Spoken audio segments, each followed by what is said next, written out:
ہوا، چونکہ دہلی میں وہ اپنی سلطنت قائم کیا تھا، دہلی کے اطراف میں جو نواب تھے اس میں سے اکثر و بیشتر شیعہ تھے۔ آج بھی لکھنؤ کا امام باڑہ جو شیعہ نے بنایا تھا، بڑا مشہور و معروف امام تھا، تو جو نواب شیعہ تھے ان لوگوں نے دیکھا کہ ہمارا بڑا شیعہ بادشاہ تیمور لنگ نے یہ کام کیا، ہم بھی کریں گے۔ تو ان لوگوں نے یہ سارے کام کیے، اس کے بعد یہ رواج شروع ہو گیا۔ تعزیہ داری کا معاملہ ہندوستان میں تیمور لنگ نے شروع کیا ہے۔ اب یہ سلسلہ دھیرے دھیرے آگے بڑھتا رہا اور شیعوں کی دیکھا دیکھی سنی بھی کرنے لگے۔ یہ رواج سنیوں میں بھی رائج ہو گیا۔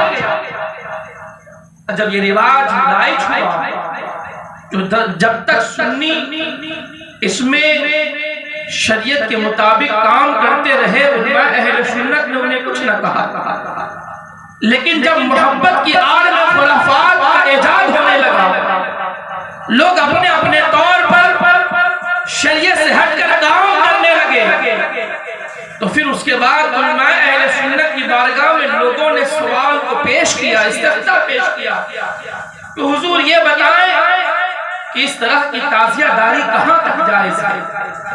اور یہی فتویٰ میرے امام عشق و محبت ماہی بداعت امام احمد رضا فاضل بریلوی رضی اللہ تعالیٰ کی بارگاہ میں پیش کیا۔ امام اہل سنت نے ارشاد فرمایا کہ لوگوں سنو، مروجہ تعزیہ داری حرام ہے۔ میرے لفظوں پر آپ غور کریں گے، ایسا نہیں کہ کہوں پیاز آپ سمجھیں پیاز، کیونکہ بڑا حساس یہ مسئلہ ہے، اور ایسا مسئلہ ہے کہ اس میں نعرے نہیں لگیں گے، نعروں کی امید بھی نہ رکھیں۔ سمجھنے سمجھانے کے انداز میں مبلغانہ طور پر میں آپ کے سامنے باتیں پیش کروں گا تاکہ آپ آسانی سے سمجھ سکیں، اور جو نہ سمجھ سکیں مجھ سے اخیر میں مل لیں گے، دوبارہ میں کہہ رہا ہوں۔ سرکار اعلی حضرت نے ارشاد فرمایا کہ مروجہ تعزیہ داری حرام ہے، اور آپ دوسری جگہ ارشاد فرماتے ہیں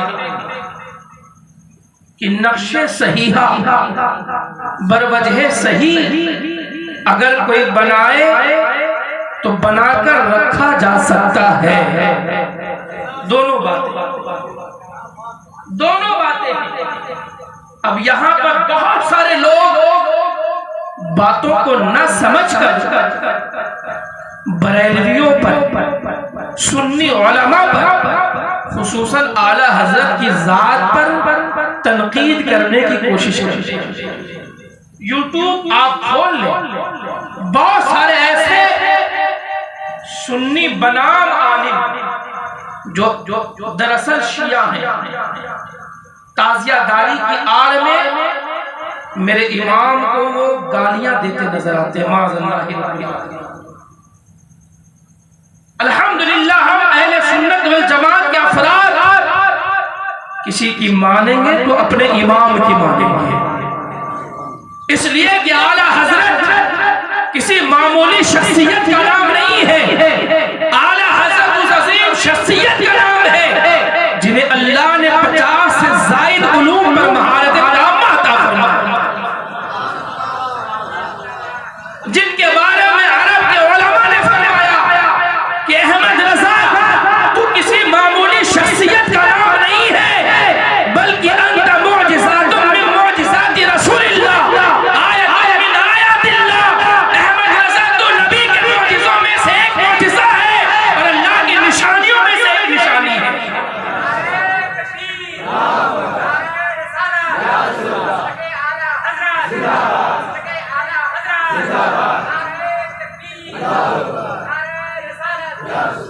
اعلیٰ حضرت عظیم البرکت فاضل بریلوی رضی اللہ عنہ نے جس مسئلے پر قلم اٹھا دیا اور آپ نے جو لکھ دیا وہ پتھر کی لکیر ہے۔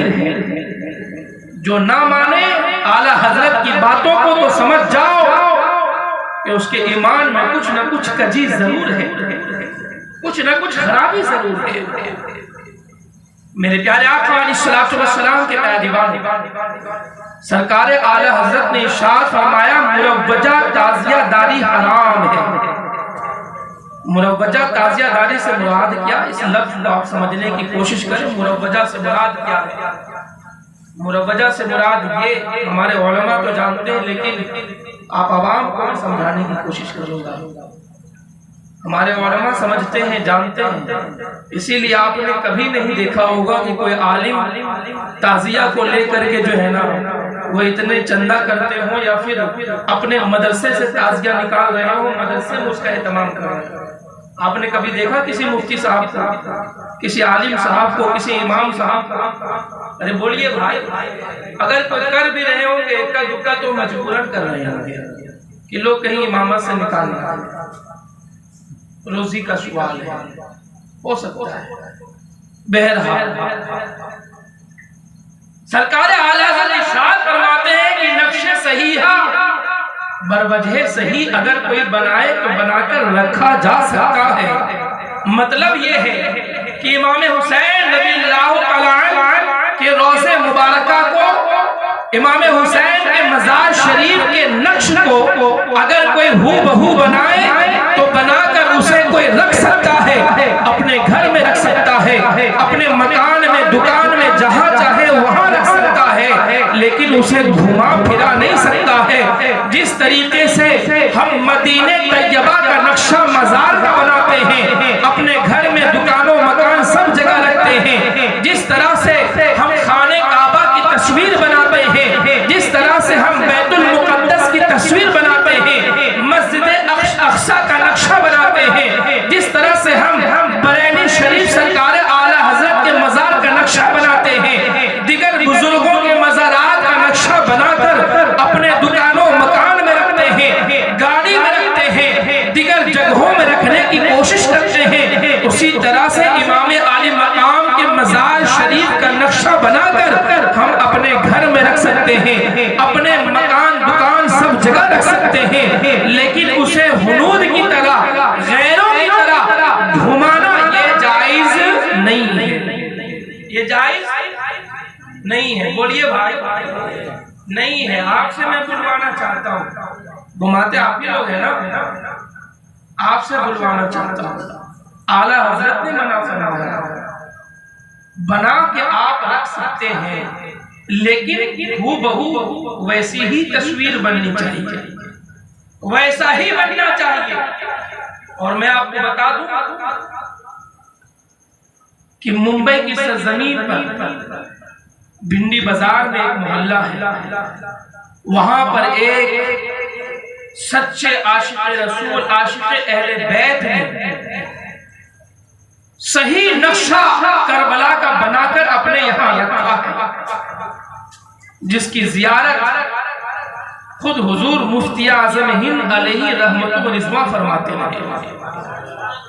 جب یہ سوال میرے پیر و مرشد سرکار تاج الشریعہ سے کیا گیا کہ حضور یہ بتا دیں کہ تعزیہ داری کہاں تک جائز ہے، کیا اس کی زیارت کی جا سکتی ہے یا نہیں کی جا سکتی ہے، تو میں آج اپنے چند ایسے معزز شخصیات کے اقوال کو پیش کروں گا جو کچھ تو ہمارے قریب میں گزرے ہیں اور کچھ تو ابھی بھی حیات ہیں، تاکہ کم از کم ہم اپنے بڑوں کی باتوں کو سن کر اس پر عمل کرنے کی کوشش کریں۔ میری زبان تو گنہگار زبان ہے، میری زبان پر آپ اعتبار کریں نہ کریں، لیکن کم از کم ہمارے بزرگوں کی باتوں پر ضرور آپ اعتبار کرنے کی کوشش کریں۔ میرے پیارے آقا علیہ الصلوۃ والسلام کے دیوانوں سرکار حضور تاج الشریعہ نے ارشاد فرمایا کہ ہاں ممبئی کی سرزمین پر بھنڈی بازار میں یہ محلہ آج بھی موجود ہے۔ میں کئی مرتبہ اس محلے میں گیا ہوں اور اس گھر میں بھی گیا ہوں جہاں پر حضور مفتی اعظم ہند علیہ رحمت و رضوان جب بھی ممبئی تشریف لاتے تو اس گھر میں آپ کا قیام ہوتا تھا۔ جب آپ اس گھر میں قیام فرماتے تو کبھی کبھار آپ جب محرم کی تاریخیں ہوتی تو اس نقشے کا دیدار بھی فرمایا کرتے۔ اور مفتی اعظم ہند کسی معمولی شخصیت کا نام نہیں ہے، بلکہ ولی ابن ولی کا نام ہے، ولی ابن ولی کا نام ہے۔ ان کی ایک کرامت آپ کے سامنے میں پیش کر دوں تاکہ آپ عوام میں سے ان کی شخصیت کو سمجھ سکیں۔ جب آپ ایک مرتبہ ممبئی کی سرزمین پر تشریف لائے، اسی گھر میں آپ کا قیام ہوا، چونکہ آپ تعویذات لوگوں کو بہت دیا کرتے تھے، تعویذات کے ذریعے خدمت خلق فرمایا کرتے تھے۔ بہت سارے افراد بعد عشاء آتے رہے جاتے رہے، مریدین کا سلسلہ چلتا رہا، محبین کا سلسلہ چلتا رہا، یہاں تک کہ نہ گھر والے کو کھانا کھلانے کا خیال رہا اور نہ حضرت نے کھانے کا سوال فرمایا۔ رات کے 12 بج گئے، جب سب چلے گئے تو صاحب کھانا کو یاد آیا کہ حضرت کو میں نے کھانا تو کھلایا ہی نہیں ہے۔ اس نے اخیر میں عرض کیا کہ حضور میں کھانا پیش کرتا ہوں، آپ تناول فرمائیں۔ آپ نے فرمایا کہ صاحب رات تو بہت زیادہ ہو گئی ہے، کھانے کا دل نہیں چاہتا ہے۔ بڑے سچے پکے مرید تھے، انہوں نے کہا کہ حضور میں دودھ پیش کرتا ہوں، آپ اسے ہی نوش فرما لیں۔ تو حضرت نے اجازت کا فرمائی۔ حضور مفتی اعظم ہند علیہ رحمۃ اللہ اپنے خاص کمرے میں تشریف لے گئے۔ ان کو آنے میں تاخیر ہو گئی، چونکہ گھر کی خواتین سو چکی تھیں۔ یہ خود ہی گئے کچن میں گرم کیا، اور ظاہر سی بات ہے کہ جب مرد کوئی کام کرے جو کام نہیں کرتا تھا تو معمول سے کہیں زیادہ تاخیر ہوگی۔ تاخیر ہوئی، اور جب تاخیر کے بعد گلاس لے کر خاص حضور مفتی اعظم ہند علیہ رحمۃ اللہ کے حجرے میں پہنچے، دروازہ کھولا، کیا دیکھتے ہیں کہ حضور مفتی اعظم ہند کا جسم مبارک ایک جگہ نہیں ہے، ہاتھ ادھر ہے، گردن ادھر ہے، پیر ادھر ہے، سر ادھر ہے، جسم ادھر ہے، آدھا دھڑ ادھر ہے، کچھ ادھر ہے۔ اللہ اکبر! جب یہ نظارہ دیکھا بے ہوش ہو کر گش کھا کر گر گئے۔ جب کچھ دیر کے بعد ہوش آیا تو اتنے میں گھر کے افراد بھی موجود تھے۔ حضور مفتی اعظم ہند علیہ رحمۃ اللہ نے اشارے کے ذریعے انہیں خاموش کیا، اور یہ آپ کو اشارے سے فرمایا کہ اس بات کا اظہار نہ کرنا۔ جب سب گھر کے لوگ چلے گئے، یہ صاحب آخر میں بچے۔ حضور مفتی اعظم ہند علیہ رحمۃ اللہ نے فرمایا کہ بندے تو نے کیا دیکھا تھا؟ یہ کہتے ہیں حضور میں دروازے کو کھول کر اندر آیا، کیا دیکھتا ہوں؟ آپ کا ہاتھ ادھر ہے، پیر ادھر ہے، سر ادھر ہے، جسم کا پیٹ اور دیگر جو ہے حصہ کسی اور طرف ہے، اور ہر حصے سے اللہ اللہ کی صدائیں بلند ہو رہی ہے، ہر حصہ آپ کا ذکر الہی میں مشغول ہے۔ میں یہی دیکھ کر کے سوچنے میں جو ہے پڑ گیا کہ کہیں میرے حضرت کے ساتھ کوئی دوسرا معاملہ تو رونما نہیں ہوا، کسی دشمن نے کوئی غلط تو کام نہیں کر دیا ہے۔ میں ڈر کے مارے بے ہوش ہو گیا تھا۔ حضرت نے فرمایا کہ سنو سنو، میں جب رات ہوتی ہے میں اپنے رب کا ذکر کرتا ہوں، اور میں اس شان کے ساتھ رب کا ذکر کرتا ہوں۔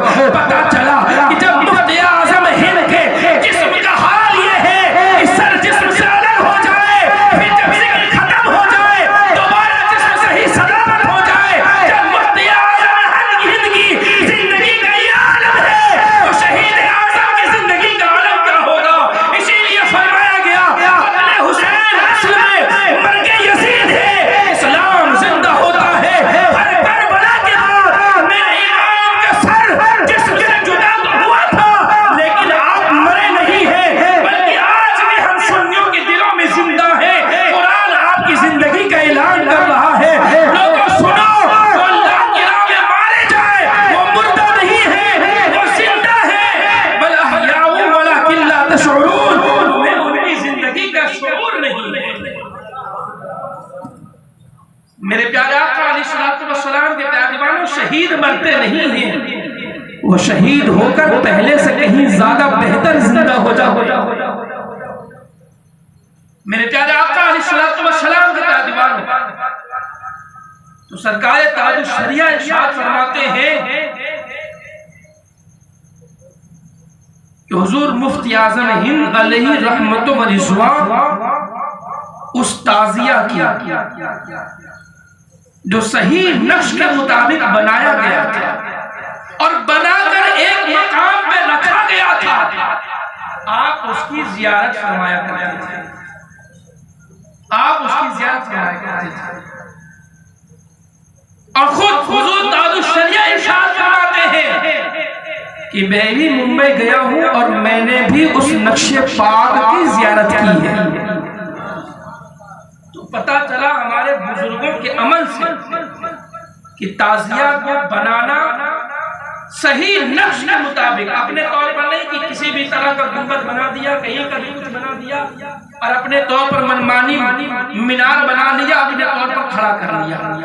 ہمارے بہار میں، جھارکھنڈ میں تو یہ ایک ہی مالے کا نظر آتا ہے، لیکن یو پی میں چلے جائیں تو کہیں کہیں 10-10 مالے کا لوگ بنا دیتے ہیں۔ ایسا ہے کہ نہیں؟ 10-10 مالے کا بناتے ہیں اور ایسا بناتے ہیں کہ راستے میں تار کو کاٹنا پڑ جاتا ہے، پیڑ کو چھاٹنا پڑ جاتا ہے، بڑی دشواری ہوتی ہے۔ تو کیا یہ صحیح نقش کے مطابق بنانا ہوا؟ ارے بولیے، آپ لوگوں نے جو بنایا وہ صحیح نقش کے مطابق ہے؟ بولیے۔ اب آپ کا اپنا معاملہ ہوا تو نہیں بولیے گا جی، آپ کے بارے میں پوچھ رہا ہوں، اپنی بات نہیں بولیں گے۔ کہا کہ عقل مندی ہوئی باری، جو صحیح ہے اس کو صحیح بولیے نا۔ سچا مسلمان کون ہے؟ بولیے جو صحیح کو صحیح بولے، غلط کو غلط بولے، چاہے خود کی غلطی ہو چاہے دوسروں کی غلطی ہو۔ آپ لوگوں نے جو بنایا ہے یہ صحیح نقش کے مطابق ہے کہ نہیں ہے؟ میں آپ کی زبان سے سننا چاہتا ہوں۔ ارے بولیے یار، نہیں ہے نا؟ تو آپ نے صحیح کیا کہ غلط کیا؟ بولیے، کیا ہر سال غلط کریں گے؟ کیا ہر سال غلط کریں گے؟ نہیں کریں گے، بنائیں گے۔ ارے بولیے یار، بنائیں گے، ضرور بنائیں گے، چھوڑیں گے نہیں، نماز پڑھیں چاہے نہیں چاہیں گے، لیکن بنائیں گے۔ ٹھیک ہے بنائیں، میں اس سے منع نہیں کرتا، نہ سرکار اعلیٰ حضرت نے منع فرمایا ہے، نہ ہمارے بزرگوں نے منع فرمایا ہے۔ بنایا، لیکن شرائط کے مطابق بنائے تب صحیح ہے۔ اور اگر اپنے بنایا اور بنانے کے بعد جو شرائط بتائے گئے اس پر عمل نہیں ہے تو پھر آپ صحیح کام پر نہیں ہیں۔ میرے پیارے آقا علیہ السلام سے پیاری بات، اسی طرح سے کچوچا شریف کے حضور مدنی میاں جو بھی حیات سے بہت بڑے عالم دین ہیں، بہت بڑے عالم دین کا نام مدنی میاں ہے، شیخ الاسلام مدنی میاں۔ آپ سے پوچھا گیا کہ حضور یہ تعزیہ داری کا معاملہ کیا ہے؟ تو آپ نے فرمایا یہ کوئی فقہی مسئلہ نہیں ہے، تاریخی مسئلہ ہے۔ یہ کیا ہے؟ تاریخی مسئلہ ہے۔ اور جب یہ تاریخی مسئلہ ہے تو آپ نے تاریخ کے اعتبار سے فرمایا کہ اس کی ابتدا کس نے کی ہے؟ تیمور لنگ نے کی ہے، اور ساری باتیں آپ نے فرمائی۔ ارشاد فرمایا کہ اگر کوئی امام حسین کی محبت میں آپ کا روضہ بنائے اور بنا کر وہ رکھے، گھمائے نہیں، وہ رکھے صحیح نقش مزار کا بنا کر رکھے تو یہ اس کے لیے جائز ہے، جبکہ اس کے لیے شرط یہ ہے کہ وہ بدعات و خرافات سے خود بچے اور دوسروں کو بچانے کی کوشش کرے۔ میرے پیارے آقا علیہ السلام کے پیادبانوں، آج میں آپ کے سامنے بھی وہی مسئلہ پیش کروں گا اسی انداز میں کہ جیسا اللہ نے صفا مروہ کے درمیان